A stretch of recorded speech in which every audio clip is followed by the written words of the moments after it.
AITA for refusing to go on a family trip unless they disinvite my nephew's friend? I'm a 43-year-old dad to my amazing daughter, Emily. She's 15, and she's the light of my life. Ever since her mom and I divorced about 5 years ago, it's just been the two of us. We have a close bond, and she's grown into such an incredible young woman. She's smart, funny, and unapologetically herself.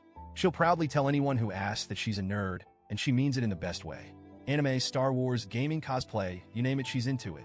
Being herself hasn't always been easy for Emily. Kids can be cruel, and she's dealt with her fair share of bullying over the years. Middle school was especially rough, but she toughed it out. High school started off a bit better, until Jeff entered the picture. Jeff is 16 and, unfortunately, happens to be my nephew's best friend. He's also Emily's absolute worst nightmare. I don't throw around words like bully lightly, but there's no other way to describe Jeff. It started small, as these things often do. He'd call her names in passing or make fun of her interests. At first, Emily shrugged it off. She told me she could handle it and even laughed about it, saying, "It's not like I haven't heard it before, Dad." But it didn't stop there. Over the past 2 years, Jeff has taken things to a level I didn't think was possible for a kid his age. He pulls her hair, rips her clothes, and deliberately destroys her belongings. The worst incident happened last year. Jeff stole Emily's backpack during lunch and threw it into a toilet in the boys' bathroom. When she tried to get it back, things escalated into a full-on fight. Both of them got suspended. When I picked her up that day, she tried so hard to act tough, but I could see how broken she was. That backpack had been a birthday gift from me, and she loved it. Seeing it destroyed, along with her books, notes, and sketches, devastated her. That night, she cried herself to sleep while I sat in the next room, furious and helpless. I didn't just sit back and let this happen.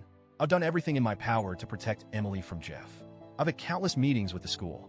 I've spoken to Jeff's parents multiple times. His dad couldn't care less. And his mom, well, she straight up blamed Emily for provoking him. The school rearranged Emily's schedule to keep her away from Jeff as much as possible. But he always finds a way to bother her.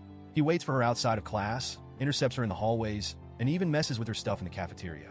It's like he has this twisted vendetta against her, and I can't figure out why. Now here's where things get messy. My family has this tradition of taking a big vacation every year around the holidays. It's something we all look forward to.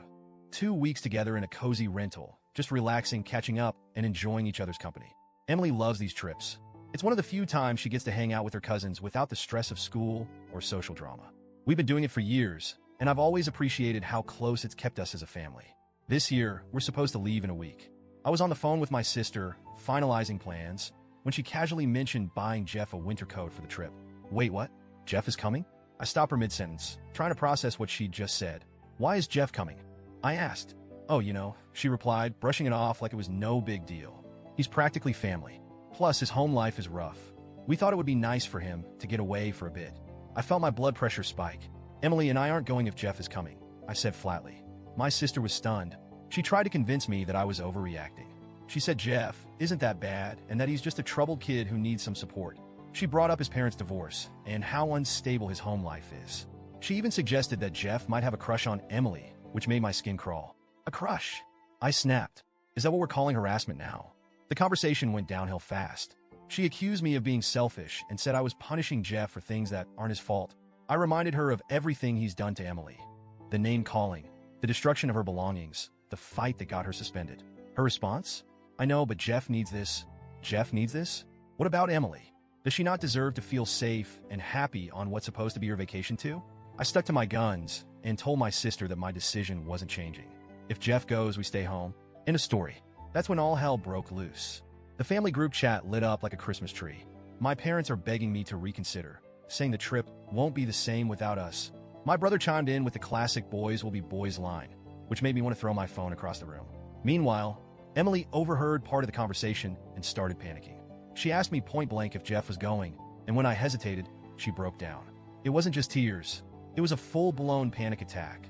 Hyperventilating, shaking, the works. I held her and promised her that she wouldn't have to go anywhere near Jeff. It took her hours to calm down, and even then, she kept asking, "Are you sure? Are you really sure?" That was it for me. My daughter's well-being is non-negotiable. I'll admit, I feel bad for Jeff. I've seen his home life, and it's heartbreaking. His dad barely acknowledges his existence. And his mom, well, let's just say she's not exactly nurturing. No kid should have to grow up like that. But at the same time, why does Jeff's need for a break trump my daughter's need to feel safe? Why should Emily have to spend 2 weeks trapped in a house with her bully just so Jeff can have a nice vacation? My sister and parents don't seem to understand this. They're treating me like I'm the Grinch, single-handedly ruining Christmas. But in my eyes, this isn't about tradition or family unity. It's about protecting my daughter. So, Reddit, AITA?